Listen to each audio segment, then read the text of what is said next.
Hey y'all, it's me, Art Deco, back with another episode of Art Deco Opinions. So for today, we will be reviewing Drag Duel Season 3, Episode 4? Or 5? I think it's 5.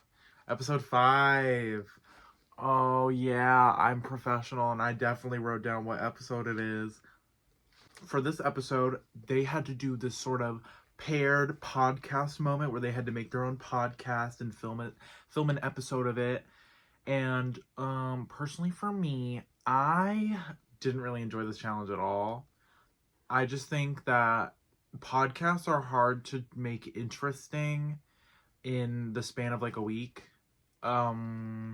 I didn't find any of them particularly show-stopping or memorable. Like even the bad ones, I like there was nothing bad about it that like sticks out to me in like a funny way. It was just sort of whatever. So that's my personal opinion on the challenge.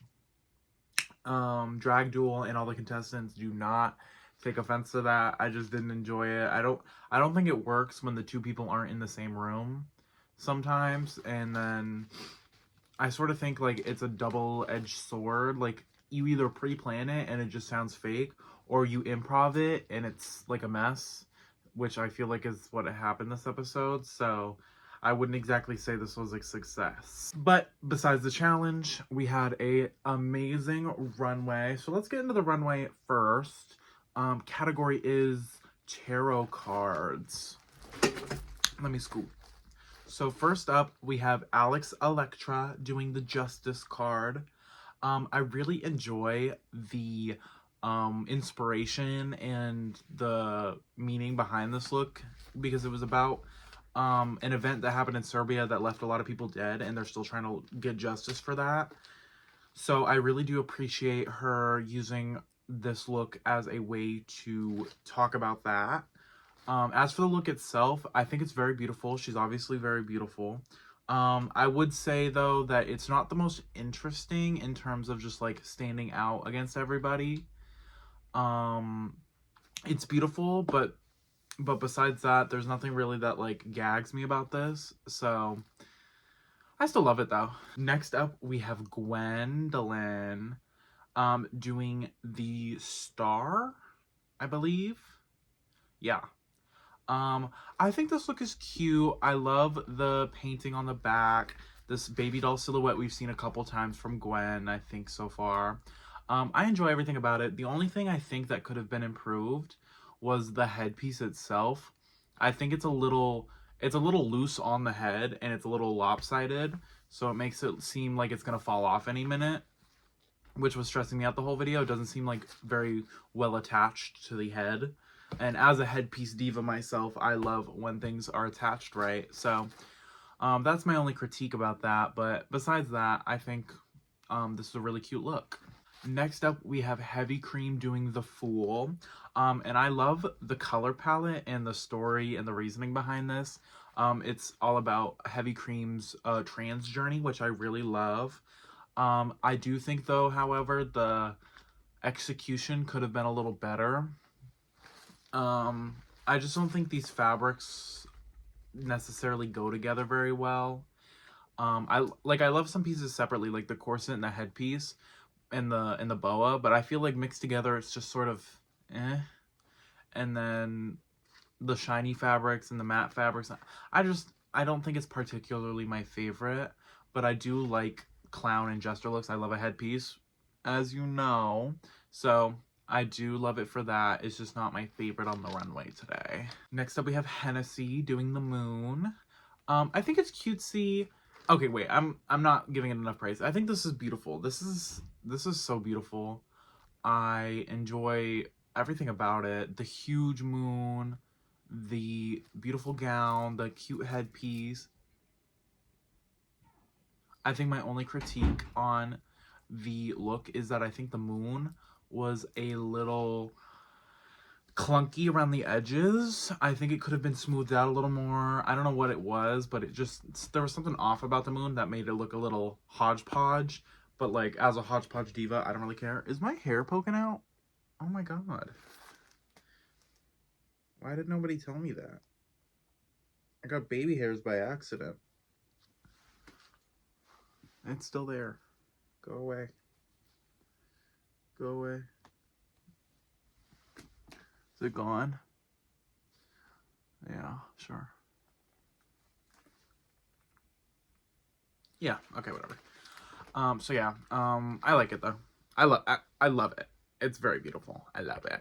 Next up we have Neon Noir doing the Sun card, and this has to be Neon's best look of the season so far.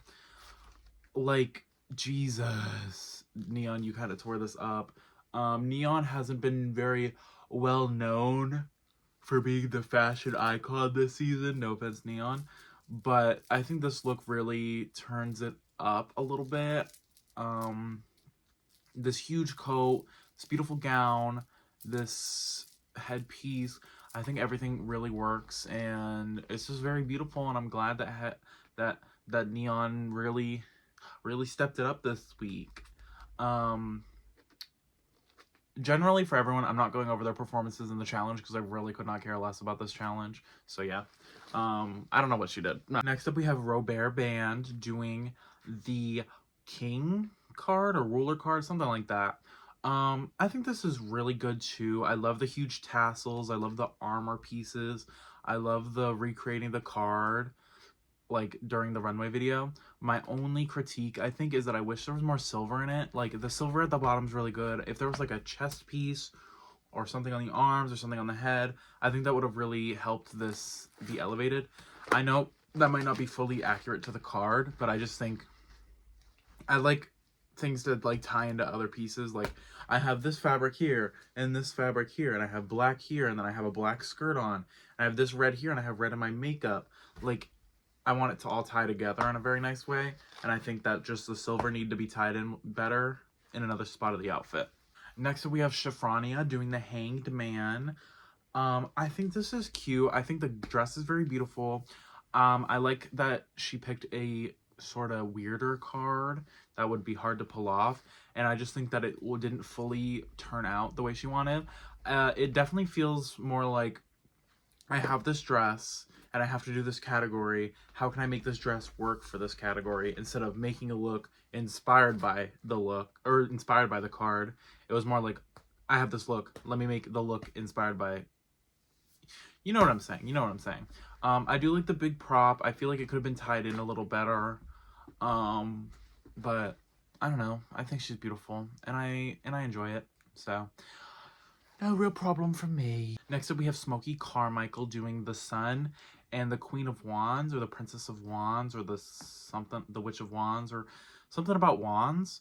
I think this is really beautiful. This headpiece, I don't know who made this headpiece. I've seen this headpiece before on somebody, and I just love this headpiece so much.